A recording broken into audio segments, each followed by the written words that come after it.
Jadi kami dari kelompok 9 akan menjelaskan tentang minyak bumi. Tapi sebelum itu perkenalkan, nama saya Christian Rajani. Saya Beril. Saya Fauzi Haris Ramadan. Saya Raffi Putra Suja.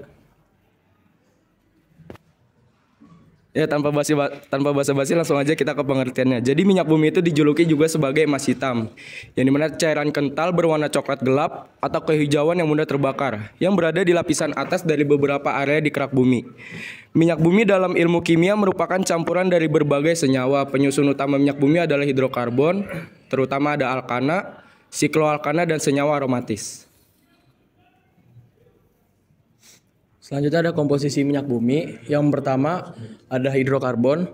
Persentasenya dari 90 sampai 99%. Kandungan senyawanya alifatik, jenuh, aromatik, dan sikloalkana. Yang kedua ada belerang.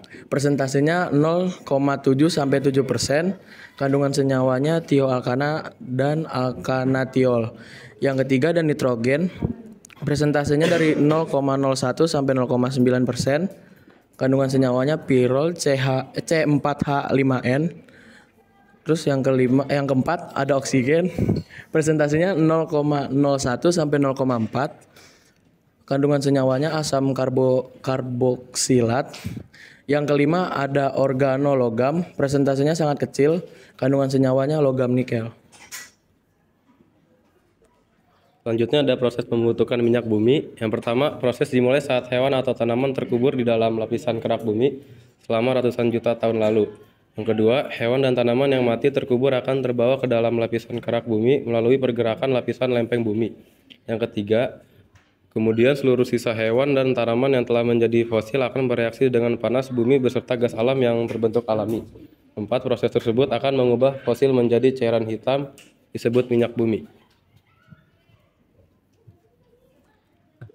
Selanjutnya, ada proses terbentuknya minyak bumi dijelaskan berdasarkan dua teori, yaitu yang pertama, ada teori anorganik.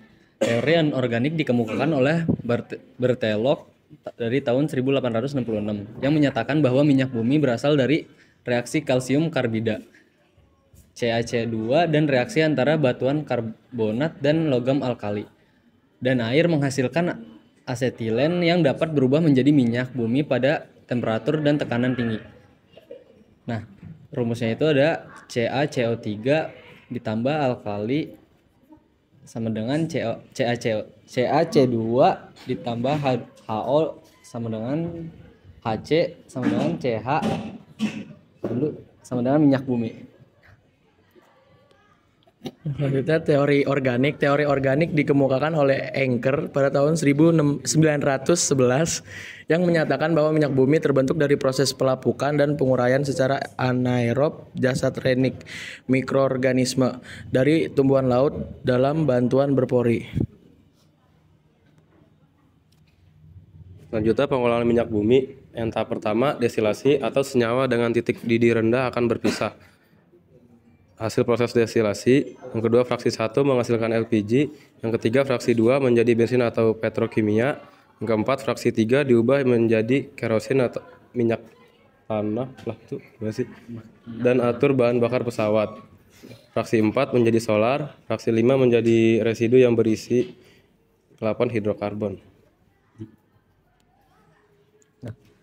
Lalu tahap keduanya adalah ada satu cracking, yaitu A-nya pemecahan rantai, B penambahan alkil atau alkilasi, C penambahan rantai, D perubahan struktur, E perubahan isomer.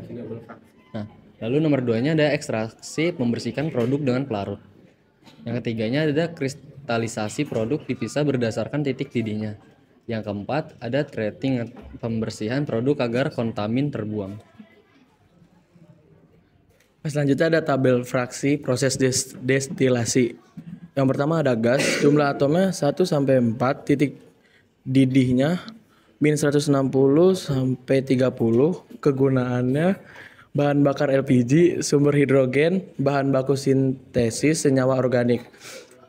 Yang kedua ada petroleum ether, jumlah atomnya 5 sampai 6, titik didihnya 30 sampai 90, kegunaannya itu pelarut. Yang ketiga ada bensin atau gas olid, jumlah atomnya 5 sampai 12, titik didihnya 70 sampai 140, kegunaannya sebagai bahan bakar kendaraan. Yang keempat ada naftan atau bensin berat.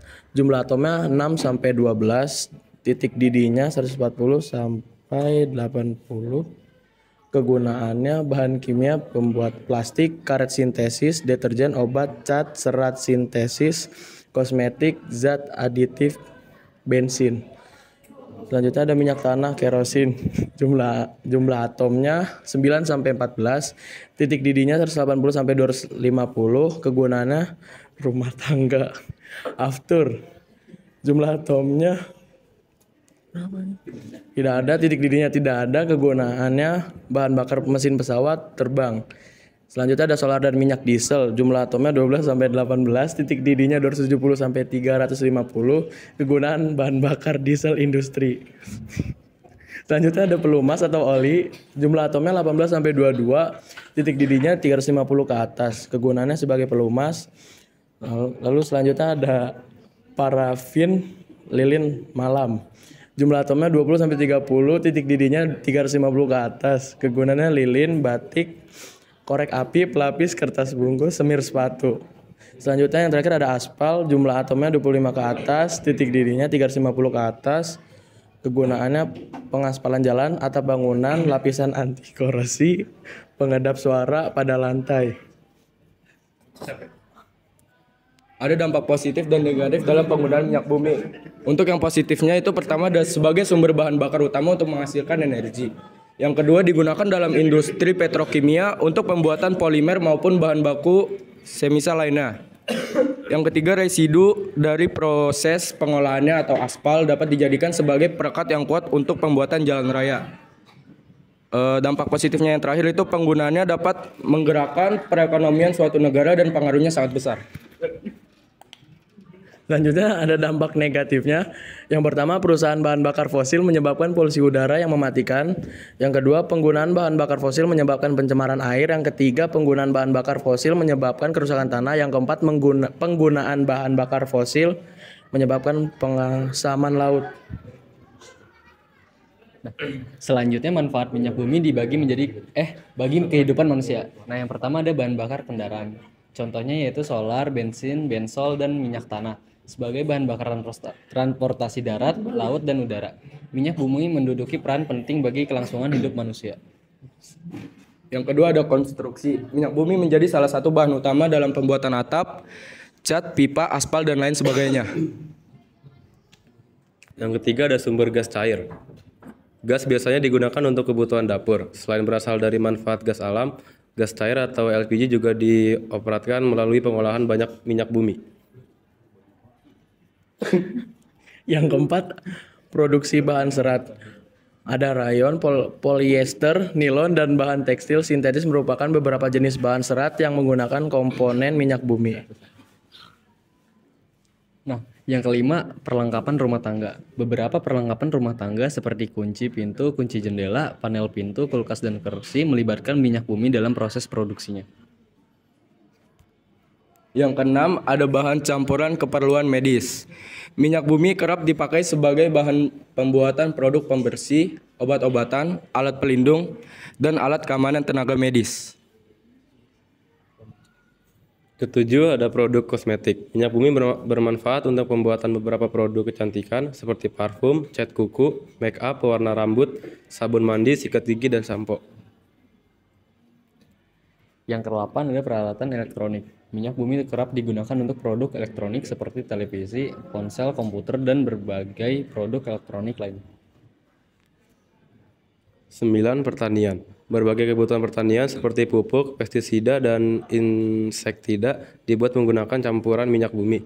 Beberapa bahan kimia tersebut penting untuk kegiatan pertanian agar produk makanan yang dihasilkan berkualitas tinggi. Nah, yang terakhir itu ada pembangkit listrik. Secara khusus, manfaat minyak bumi sebagai pembangkit listrik akan menghasilkan tenaga dari uap. Selanjutnya, uap panas akan membantu menggerakkan turbin, kemudian akan diterima oleh penggerak kumparan magnet untuk menghasilkan listrik. Minyak bumi bermanfaat sebagai pembangkit listrik untuk menggerakkan perangkat elektronik yang membutuhkan tenaga listrik. Ya, mungkin sekian presentasi dari kelompok 9, tapi sebelum kita tutup mungkin ada pertanyaan. Iya, oke.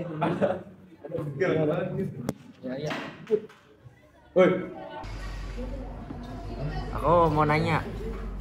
Kenalin, nama aku Muhammad Fikri Husaini dari kelompok 10. Pengen nanya, 3 faktor utama dalam pembentukan minyak dan gas bumi yaitu apa aja sih? Oke, izin bertanya. Perkenalkan, nama saya Muhammad Kiza Bagaskara. Di sini saya ingin bertanya bagaimana cara memisahkan komponen minyak bumi melalui proses distilasi bertingkat. Perkenalkan, nama saya Yudhistira Pradipta Arya Wicaksono. Izin bertanya, salah satu dampak negatif penambahan TEL pada bensin adalah? Ya, menjawab pertanyaan Fikri, faktor-faktor apa saja yang mempengaruhi pembentukan minyak bumi, yaitu bebatuan asal, perpindahan hidrokarbon dari bebatuan asal menuju bebatuan reservoir, dan ketiga adanya jebakan geologis.